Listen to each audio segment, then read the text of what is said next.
Cette vidéo va vous expliquer comment créer les points maintenant sur la carte à l'intérieur de la couche que nous avons créée précédemment. La première étape, c'est toujours la même, vérifier que la couche sur laquelle on souhaite agir est bien active.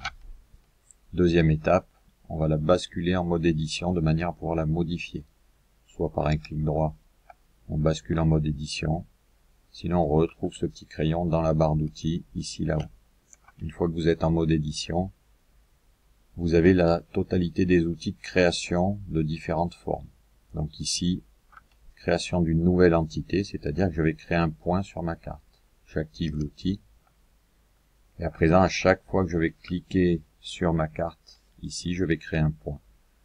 Donc, en fonction des endroits où vous avez observé l'oiseau, on va procéder à un clic. Imaginons que j'ai vu une buse à cet endroit-là. Un clic. Et je crée le point. QGIS m'interroge sur le numéro du point. Donc, si vous vous souvenez, nous avons créé un seul champ quand on a créé notre nouvelle couche que l'on avait intitulée numéro du point. Numéro du point depuis lequel nous avons observé l'oiseau. Donc ici, le point le plus proche, c'est le point 7. Donc, je note le numéro du point depuis lequel j'ai observé l'oiseau. OK. Le point est créé ici.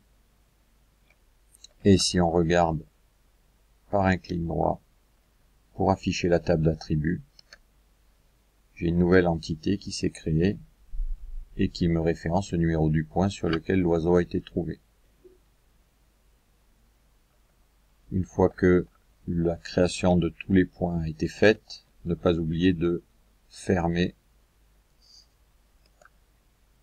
le mode d'édition et d'enregistrer les modifications, à moins que vous ne vous soyez trompé, auquel cas vous ne enregistrerez pas.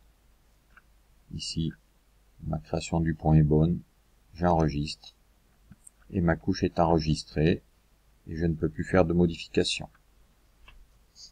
La vidéo suivante vous expliquera comment vous pourrez rajouter ici des colonnes de manière à saisir la totalité des informations concernant notre oiseau observé.